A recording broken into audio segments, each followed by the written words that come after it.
Alright, so today we're going to be tying a dubbing loop hare's ear nymph.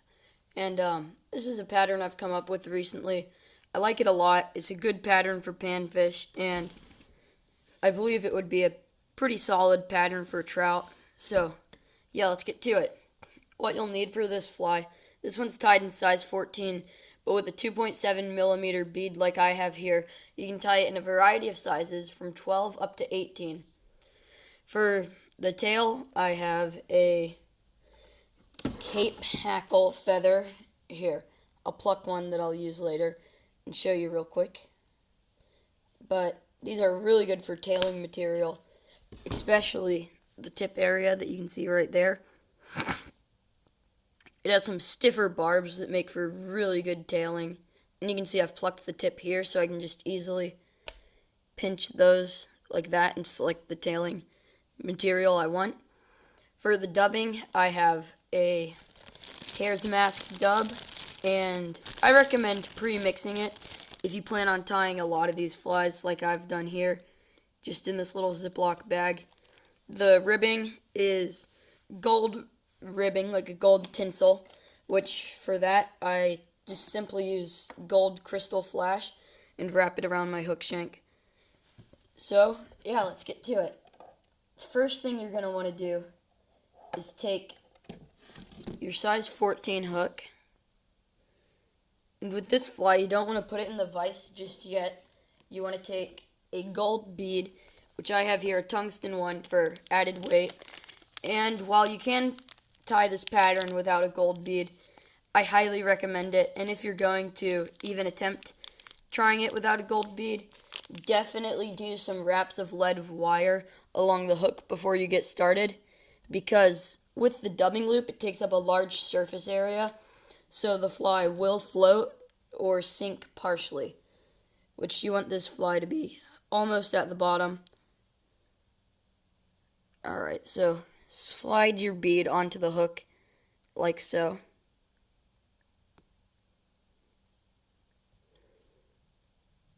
Place the hook in your vise. And for this fly, I'm using black thread, 72 denier, so a fairly small size. And begin taking thread wraps just behind the bead to tie down your tag end. Once you have your tag end secured, take scissors and pull or snip your tag end so that you can tie the rest of it down. Bring your thread back to around where the barb of the hook is. Now you're going to want to take your tailing material, which, as I mentioned, I use a cape hackle feather for this. So, pull it back like so and select a few barbs. Once you have them, trim them down. You want them to be about a hook shank in length. However, you don't want it to be too long or too short. Once you have your barbs, pinch them with your left hand and tie them down with a few tight wraps to test the length. I've done it too long here, so I'm going to want to trim a little bit back and then maybe even push it forward.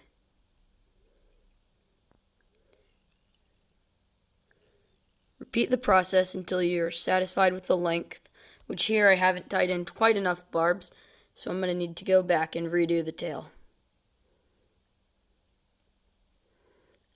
I'm choosing softer feathers, softer barbs for this one, as it can give it a more spread out effect like you have a larger tail. Trim it to length and trim the butt ends squared. Lay it down and take a few of those test wraps.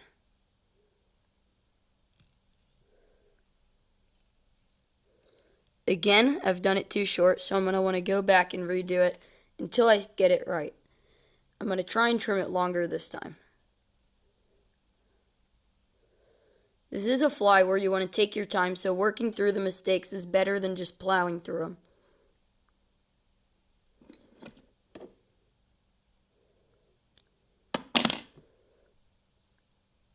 I've snipped about the right length of tailing material off this time.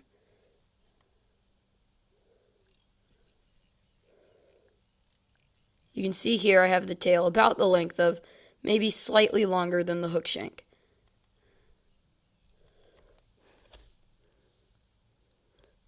Now I'm going to tie down these stray barbs, as you don't want these to interfere with the general profile of your fly.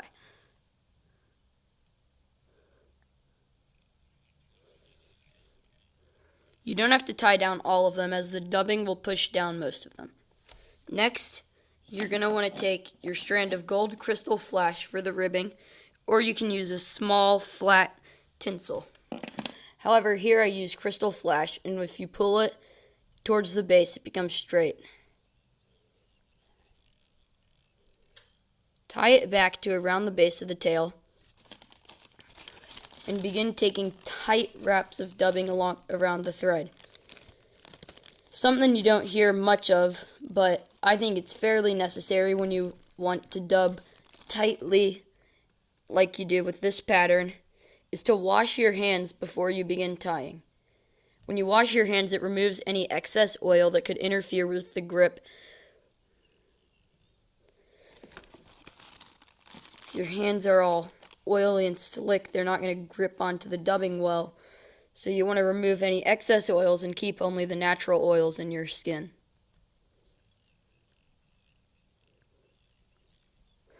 Continue bringing it up until you have a small gap between your dubbed body and the bead.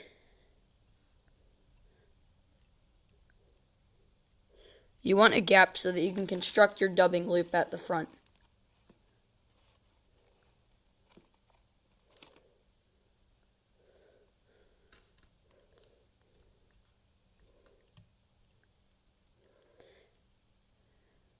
Once you have your body at the right size, loosen up your vise if it's rotary, and you can begin taking wraps of crystal flash. You do not want to push down the tail as I've just done. I try to get a fair number of wraps down, so about 4 or 5 with this pattern before I tie it off. Next, you're going to want to construct a dubbing loop. For this, you're going to want to pull some of your thread free, take your finger, and wrap the thread around like so. Next, you're going to pull the thread up and tie it down to make a loop as shown.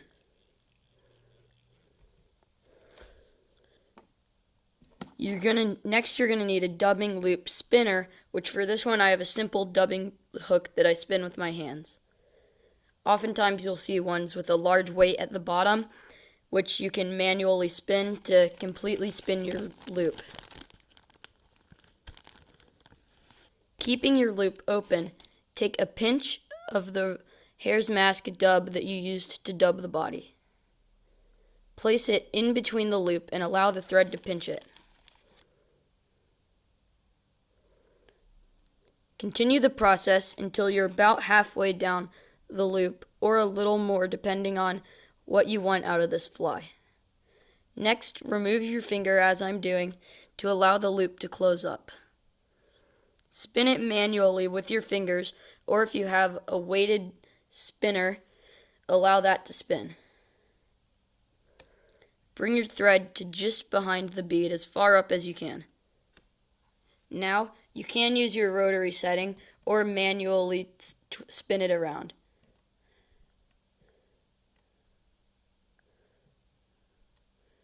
See, I'm going to remove that because I don't really want that there. Next, bring your thread to where you started with it and tie down the thread that was holding your dubbing loop. Pick up your scissors and trim the excess of your dubbing loop. Remove it from your spinning tool. Pull back the fibers of dubbing and tie them back at an angle as shown.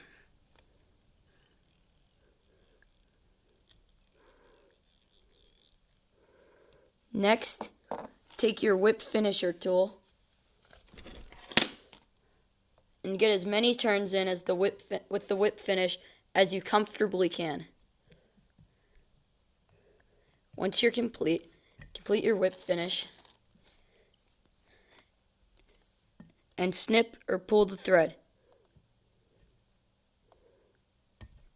Your fly is now complete and ready to be fished. With this pattern, when you're fishing it, I recommend, if you're fishing it in a pond, you can sight cast it towards schools of bluegill and see what they do. Or if you know the fish are bedding, you can allow it to sink to the bed and watch the end of your bright fly line to see if it moves.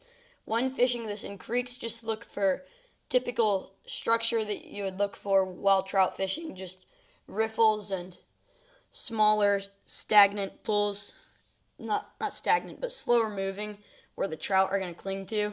Or if you're fishing it in the fall, you're going to want to look for some of the faster moving water that the trout are hanging at that time of year. Thank you for watching. If you enjoyed this video, be sure to like and subscribe, and check out my Instagram at Flies and Finesse, as well as my Etsy at The Fly Tie Guy. I have multiple listings up there and plan on getting even more shortly.